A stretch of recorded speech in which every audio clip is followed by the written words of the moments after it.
AI 산업에서 자율주행 기술이 굉장히 큰 성장 동력 중에 하나고, 이게 만약에 된다 그러면은 지금까지 계산했던 수요 공급 차트를 다시 써야 될 필요가 있습니다. 이제 자율주행 기술이 아직까지는 도입률이 높진 않지만, 이게 실제로 시장에서 인정할 만한 성능이 나오면 AI 인프라 시장 수요도 대폭 상향 조정될 전망입니다.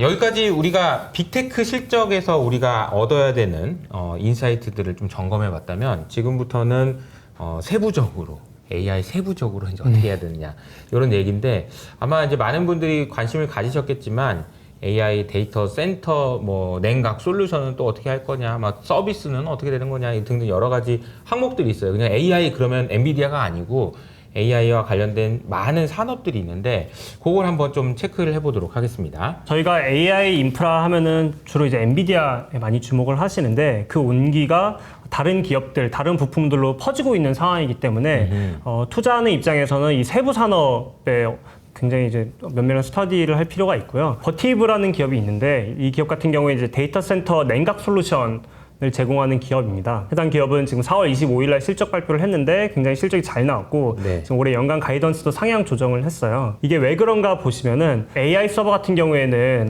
워낙 이제 성능도 좋지만 그에 따라서 열도 많이 발생을 시키는 부분이 있어요. 그래서 그 부분을 지금 잡아주려면은 냉각 솔루션이 적용이 되는데, 기존에는 이제 공냉식 방식으로 약간 에어컨 방식으로 이제 그 열을 낮췄다면은 최대 소비 전력이 1000W가 넘어간 다음부터는 바로 이 반도체 칩 옆으로 액체를 흘려보내는 액체 냉각 시스템을 좀 적용할 필요가 있는 상황입니다. 그림에서도 보시다시피 원래 이제 팬 방식으로만 했었던 거를 이제 여기에 이제 액체를 흘려보내면서 열을 낮춰주는 방식을 이제 새롭게 좀 기술이 전환이 되는 부분이 있는데요. 이 GB200을 엔비디아에서 이제 연말에 출시할 예정인데, 이 신규 서버 같은 경우에는 최대 소비 전력이 1000W를 훨씬 뛰어넘는 1200W 이기 때문에 여기서부터는 이제 액체 냉각, 어떻게 보면은 버티브 입장에서는 ASP가 더 올라갈 수 있는 부분이고, 더 비싼 걸 팔 수 있다는 거죠. 안 그래도 지금 열 관리 문제 때문에 버티브가 실적이 좋고, 신규 수주도 이번에 YOY 60% 증가하면서 매출 대비해서 50% 이상의 신규 수주를 받고 있는 상황인데, 이런 기술 전환의 수혜까지도 좀 볼 수 있는 상황입니다. 이 회사는 진짜 물 만났네요, 정말. 예. 네. 선풍만 씌워주다가 물로 이렇게 냉각을 시켜야 된다는 거잖아요.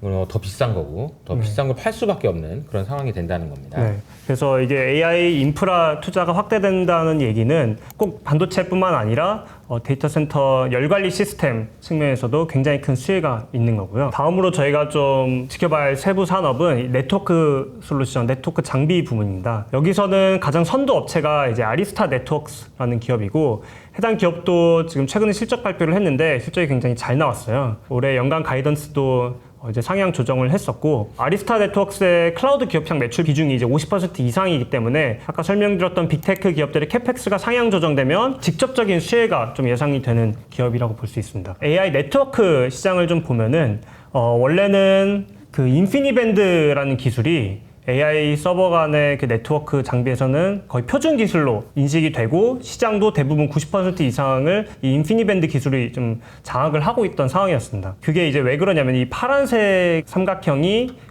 인피니밴드고요. 이 노란색이 이더넷인데, 이더넷 기술보다 이 성능 면에서 인피니밴드가 더 유리하다 보니까 시장에서는 인피니밴드를 많이 채용을 했었는데, 이 이더넷 기술이 최근에 성능이 많이 올라왔어요. 이거 이상으로 이제 앞으로 계속 올라올 예정인데, 가격 측면에서 훨씬 유리합니다. 그 이더넷의 강점을 보유한 게 이제 아리스타 네트워크다 보니까 이 파란색 부분이 늘어나는 것의 수혜를 해당 기업이 좀 볼 수 있는 상황이죠. 싸기까지 하네요. 성능은 좋은데. AI 인프라 투자가 늘어나면 당연히 이제 데이터 처리 속도 면에서 서버 간의 그 네트워크 장비도 업그레이드가 되는 부분이 있어서 네트워크 장비 기업들도 좋은 상황입니다. 다음으로 저희가 주목해야 될 세부 산업은 이제 ASIC 칩입니다. ASIC이 뭐예요? 이게? 네, ASIC은 이제 앞에가 어플리케이션 스페시픽이라 그래가지고요. 특정 어플리케이션을 위해서 주문 제작된 칩이고요. 이게 엔비디아의 의존도를 낮추고 자기네들만 모델에 이제 특화된 칩을 만들기 위해서 빅테크 기업들이 여기에 좀 집중을 하고 있는 상황입니다. 아, 나도 반도체 내 거 만들어줘. 네. 이런 거죠. 네. 엔비디아한테 그만 좀 휘둘리고 싶어. 네. 이런 쪽입니다. 아까도 말씀드렸다시피 구글에서 지금 강조하고 있는 부분이 이제 자기네들의 ASIC 칩 경쟁력이고요. 실제로 지금 상용화된 ASIC 칩이 몇 개 없는데 그 중에 하나가 이제 구글의 TPU AI 반도체인데 이거를 대신 개발해준 기업이 이제 브로드컴입니다. 우리가 이제 GPU 얘기 많이 하는데 구글은 이제 TPU고요. 이거를 브로드컴에서 만드는군요. 브로드컴이 지금 ASIC 설계 매출이 작년에 3.5빌리언이었는데 이게 아무래도 구글뿐만 아니라 뭐 메타라던가 뭐 바이트댄스라든가 이렇게 계속 고객이 늘어나고 있다 보니까 올해는 거의 3배 늘어난 9빌리언으로 좀 추정이 되고 있고 ASIC 칩 설계 매출 비중도 작년 10%에서 올해는 88%로 좀 늘어날 것으로 예상이 되고 있습니다. 애플 같은 경우에도 자체 개발한 칩을 이제 WWDC에서 공개를 할 예정이고, 뭐 ARM 같은 경우에도 칩을 자체적으로 개발할 예정이어서 앞으로는 2027년에는 이 ASIC 칩 시장 비중이 30%까지 좀 대폭 확대될 것으로 예상이 되고 있습니다. ASIC 칩에 대한 관심이 높아질수록 이 브로드컴이라는 회사에 대한 관심도 높아지겠다라는 생각이 드네요. 그리고 또 저희가 이제 주목해야 될 산업이 이제 AI 소프트웨어 부분인데요. 지금 짚어주신 걸 정리해 보면은 우선은 처음에 이제 냉각 솔루션 얘기해 주셨고, 두 번째는 네트워크 관련된 거, 세 번째는 ASIC 반도체, 네. 마지막에 이제 소프트웨어인 거죠. 어떻게 보면 앞에 세 개는 지금 AI 인프라 산업이 성장하면서 수혜를 보는 세부 산업들이고요. AI 소프트웨어 부분은 저희가 앞으로 좀 지켜봐야 될 세부 산업이라고 보시면 됩니다. 클라우드 컴퓨팅에서 다양한 솔루션을 제공하는 기업들이 있는데 해당 기업들도 생성형 AI를 적용해서 서비스를 출시하고 있어요. 아까 그 서비스나우 같은 기업들이 네. 그런 기업들이고요. 근데 다만 이제 해당 기업들의 주가가 보시면은 이제 주황색이 엔비디아인데 그에 비해서 이제 좀 부진한 모습을 보이고 있습니다. 네, 엔비디아 제외하고는 다 별로네요. 네, 지금은 어쨌든 AI 인프라가 구축되는 단계이고 아직은 그게 AI 서비스로 온기가 넘어가지 못했다는 것을 저희가 볼 수가 있는데 그 이유 중에 하나는 생성형 AI를 적용한 프로 플러스 버전이나 이런 것들이 수요가 좋긴 하지만 전체 매출에서 차지하는 비중은 아직 작고 여전히 본업은 기업들이 아무래도 이제 불확실한 매크로 환경 속에서 IT 지출을 좀 축소하는 사이클이거든요, 지금. 그러다 보니까 매출 성장률이 계속 둔화하는 흐름을 보여주고 있어서 주가도 좀 부진한 모습을 보이고 있다. 그렇게 보시면 됩니다. 성장률이 조금 둔화된 것이 영향을 좀 받은 것 같네요. 네. 하지만 이게 저희는 하반기 들어서는 다시 좀 반등할 수 있다라고 보고 있는데요. 퍼블릭 클라우드 성장률도 어쨌든 지금 반등을 하고 있고 보통 그 이 AI 소프트웨어 기업들은 이 클라우드 환경에서 자기네들의 그 서비스를 같이 제공하고 있군요. 그래서 후행해서 올라올 가능성이 높고요. 그 말씀드렸다시피 이제 기업들이 좀 보수적으로 집행하던 IT 지출도 다시 좀 늘리려고 하는 움직임이 보이고 있어요. 해당 차트는 어떤 차트냐면 이제 글로벌 기업들의 최고 IT 책임자들을 대상으로 CIO네요. 네, CIO 치프 인포메이션 오피서. 네. 들을 대상으로 이제 설문조사를 매 분기에 하는데 앞으로 너네들이 이제 IT 지출을 늘릴 계획이냐 줄일 계획이냐 설문조사를 하고 있고 최근까지는 계속해서 줄일 거라는 응답 비중이 더 높았었는데 늘릴 것이라는 응답 비중이 최근에 조금 올라가고 있고 1분기 설문조사에 의하면은 축소할 거라는 거 대비해서 확대할 거라는 것이 더 많아서 1을 넘어간 상황이거든요. 하반기부터는 지금까지 주가가 부진했던 AI 소프트웨어 기업들도 실적이 좀 개선되는 흐름을 보일 수 있다. 그래서 AI 인프라 기업에도 투자를 하지만 AI 소프트웨어 반등을 하반기에 기대하고 면밀하게 좀 팔로우를 해야 된다라고 좀 말씀을 드리고 있습니다. 이 그림은 보니까 업 투 다운 레이시오니까 올리겠다라는 애들이 많으면 1보다 크고 그렇죠. 아니면 1보다 작은 그 수치인 것 같은데 저는 여기서 이제 1을 기준으로 위냐 아래냐 아주 중요한 것 같거든요. 그러니까 여기 그림에 자세히 보시면은 2020년 2분기, 3분기 넘어갈 때 이때 금리 때문에 우리 다 힘들고 그랬을 때 기업도 힘들죠. 무슨 투자냐? 줄여라. 60% 줄인 거예요. 엄청나게 줄이는 거죠. 줄이겠다는 사람들이 많았는데 이제 드디어 이번 분기부터 늘려라. 이쪽으로 바뀌었다라는 건 상당히 좀 의미 있네요. 이게 이제 사실 결국은 AI 소프트웨어 회사에게도 긍정적인 영향을 줄 수 있겠네요. 우리가 이제 정리를 해보면은 AI 관련된 이제 빅테크들 실적 점검해보고 그 다음에 세부 산업에 대한 이야기 해봤고요. 마지막으로는 우리가 이제 앞으로 일정들을 좀 체크해보면 좋을 것 같아요. 당장 다음 주부터 엔비디아 실적이 있고요.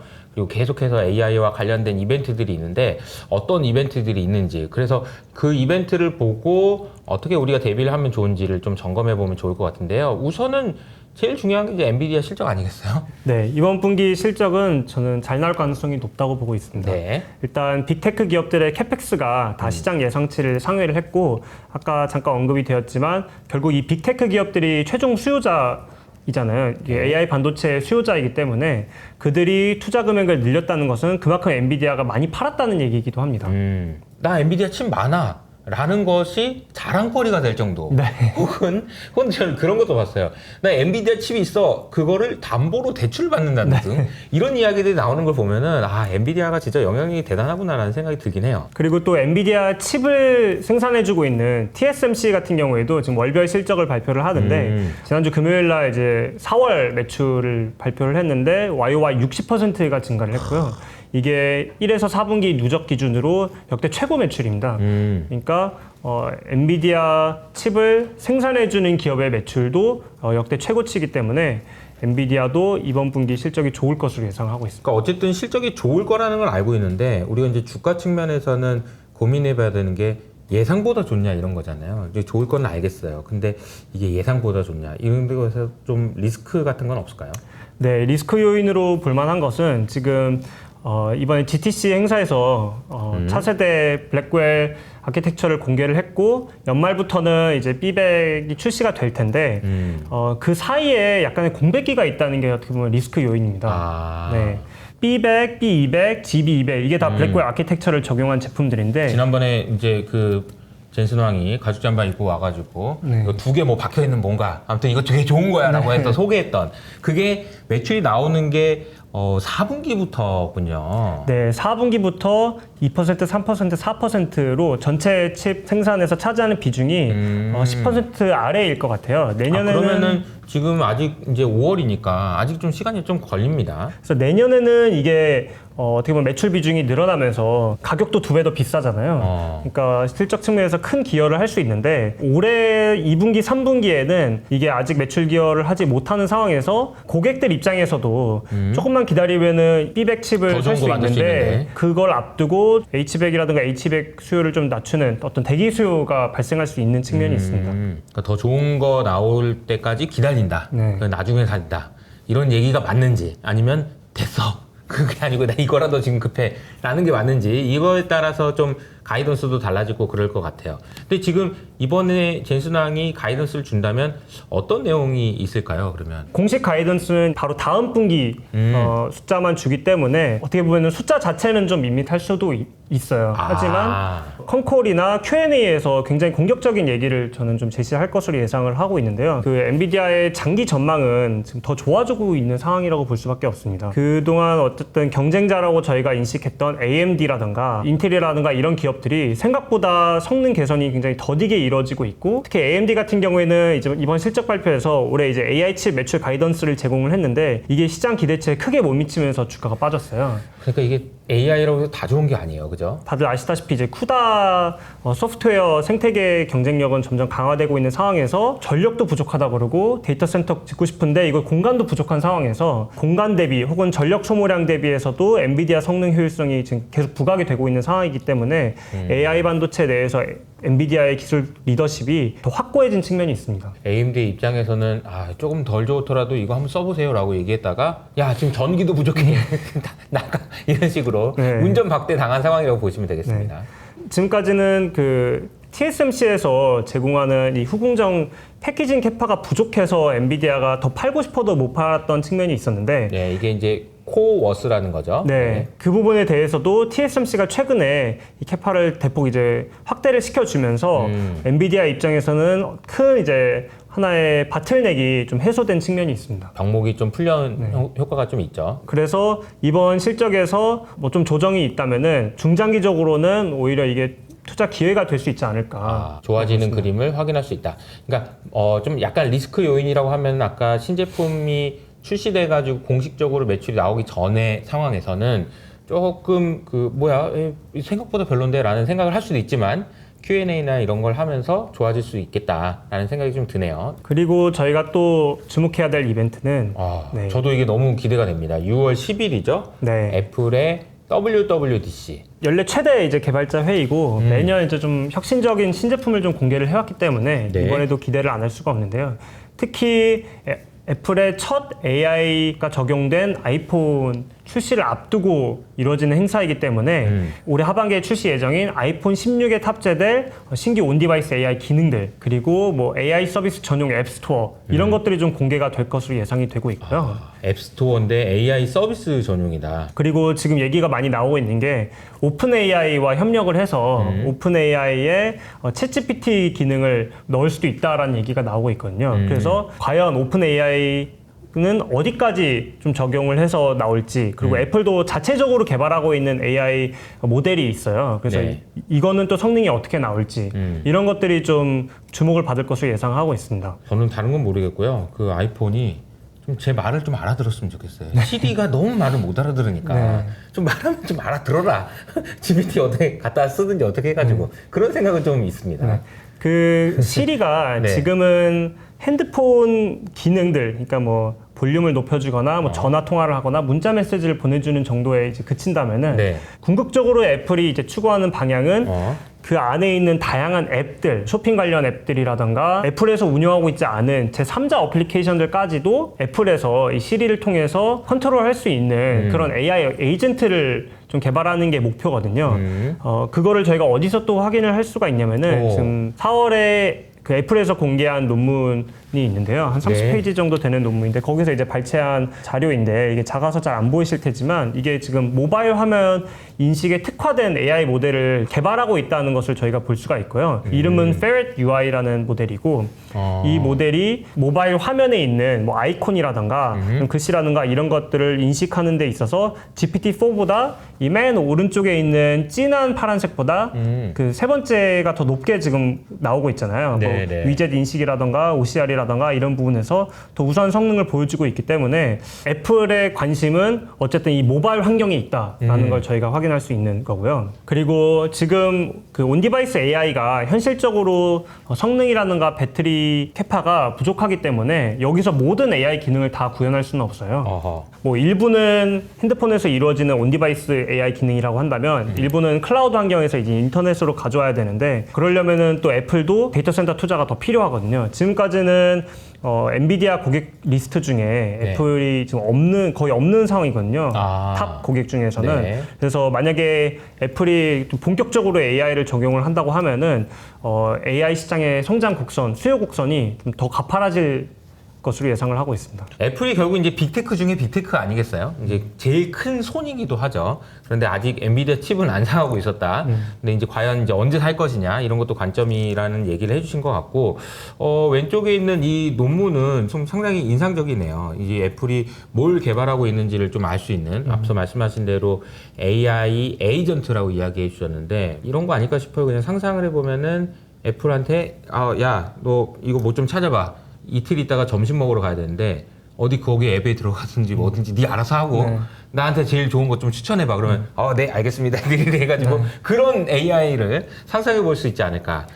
그걸 하기 위해서 좀 필요한 거 아니겠어요? 그렇죠. 실제로 예를 들어서 뭐 배달 앱에 들어가서 직접 주문을 한다고 했을 때는 그 배달 앱 내에서 어떤 아이콘을 눌러야 이게 어떤 식으로 정렬이 되고 그리고 어떤 아이콘을 눌러야 결제가 되고 이런 것들을 이해하는 AI가 필요한 거잖아요. 맞아요. 그러다 보니까 지금 Ferret UI라는 모바일 화면 인식 특화 AI 모델을 개발하고 있다고 볼 수가 있습니다. 그리고 이거는 사실은 어떻게 보면은 처음부터 아이폰을 잘 쓰기 시작한 어린 아이들한테는 필요가 없을 수도 있어요. 하지만 좀 약간 좀 연세가 있으셔서 이 어디를 봐야 되냐 이런 분들한테는 너무 좋겠네요. 그냥 이거 그냥 배달 좀 시켜줘 이러면은 알아서 이렇게 해줄 수 있는 거니까.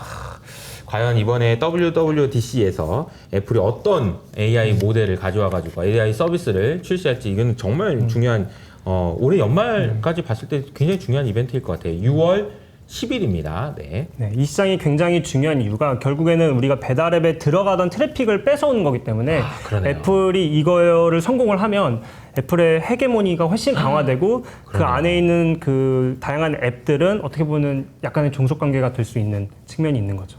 그러니까 약간 소름 돋았어요. 이게 애플한테 더 잘 보여야 된다는 얘기잖아요.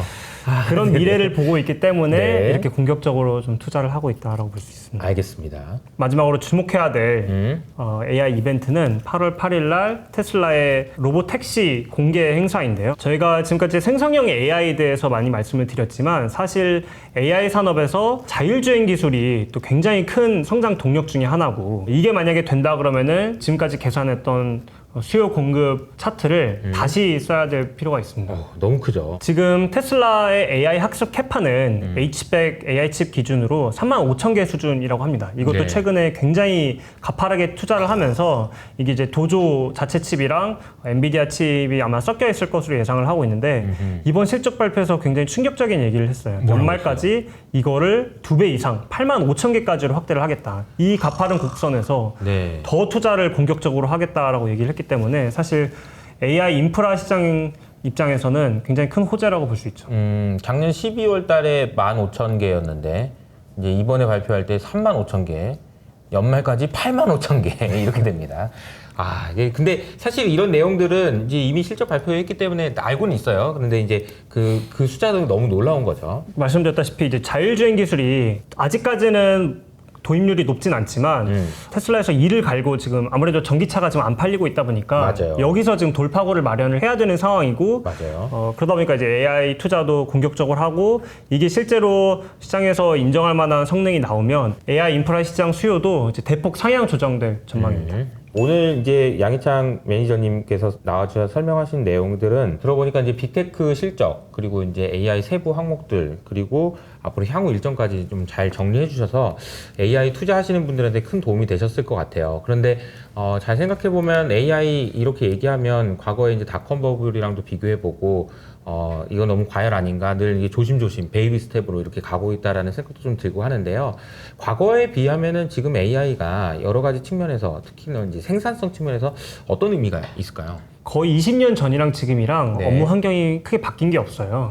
그러니까 네. 사실 PC가 나온 이후로는 크게 바뀌었다고 보기는 어렵죠. 네. 회사에서 일하는 건 비슷하니까. 네. 이 차트를 보시면요. 네. S&P 500 기업의 1밀리언 매출당 직원 수입니다. 그러니까 이제 매출 올리기 위해서 필요한 직원이 몇 명이나 되느냐 이런 거네요. 이게 이제 원래 1980년대 7.8명이었는데 8명 있어야 돼요. 네, 8명이었는데 PC랑 인터넷이 도입이 되면서 5명으로 줄었어요. 그리고 20년간 지금 계속 5명으로 유지가 되고 있는 상황입니다. 그러니까 2008년부터 지금까지는 계속 5명은 있어야 네. 매출이 나온다라는 겁니다. 네. 그러니까 이제 기업들의 어떤 생산성을 개선하고 싶어하는 그런 욕구가 이렇게 오랜 기간 좀 누적돼서 축적됐었다는 걸 볼 수가 있고요. 저 이들이 일 안 하는 것 같은데 자르고 싶지만 참았다는 거죠. 필요하니까. 그런데 이번에 이제 빛을 본 거죠. AI 때문에 네. 3명 이하로 자를 수 있다. 네. 이게 이게 이제 사람 입장에서는 좀 그렇긴 하지만 사장님 입장에서는 또 좋을 수도 있어요. 네. 그래서 AI 혁명이 역사적으로도 굉장히 큰 의미를 가지고 기업들 입장에서는 도입을 안 할 수가 없는 상황이다. 오늘 이야기했던 내용들을 좀 점검해 보면 처주에 말씀해 주셨던 게 기억이 나요. 인프라에서 서비스에서 로봇으로 넘어간다. 큰 흐름은 맞는 것 같은데 이게 어디가 어딘지 잘 모르겠다 싶은 분들은 사실 여러 가지 ETF들, AI와 관련된 ETF들에 투자를 하시는 것도 좋은 방법이지 않을까 싶습니다. 그래서 삼성 액티브 자산운용에서도 많은 준비를 하고 계시는 것 같고요. 네, 이게 제가 그 세부 산업들을 말씀을 드렸지만 네. AI 인프라를 또 세분화해서 보면 네트워크 장비, 뭐 열관리 시스템, 네. 에이직 칩 이런 세부 산업들이 있고 앞으로는 이제 AI 서비스라던가 AI 온 디바이스로 이제 시장이 옮겨갈 텐데 이것들을 면밀히 이제 말씀드렸던 모멘텀들을 확인하면서 투자를 하시는 게 좋고요. 혹은 이제 방금 말씀 주셨다시피 ETF를 통해서 분산 투자를 하시고 그리고 어떻게 보면은 이제 좀 전문가에게 위임하는 투자도 어떻게 보면은 지금 이게 엔비디아만 독주하던 시장에서 맞아요. 이 온기가 다른 부분으로 퍼지고 있는 상황이잖아요. 온기가 어디로 확산될지 모르잖아요. 네. 네. 그런 측면에서 ETF 투자가 저는 굉장히 매력적이라고 보고 있습니다. 매니저님의 생각에는 인프라도 인프라지만 약간 서비스 쪽의 매출, 그러니까 뭐 투자 비중을 좀 늘리는 거에 대해서는 어떻게 생각하세요? 소프트웨어 기업들이 지금 자기들 제품에다가 생성형 AI 서비스를 적용한 그런 제품들을 내놓고 있잖아요. 네. 이런 것들이 하반기부터는 좀 크게 주목을 받을 것 같아요. 그래서 지금 당장은 IT 지출 축소 움직임 때문에 실적이 부진하고 그거에 가려서 매출 비중이 작은 AI 부분이 좀 관심을 많이 못 받고 있지만 주가도 그러다 보니까 굉장히 좀 많이 내려와 있는 부분이 있거든요.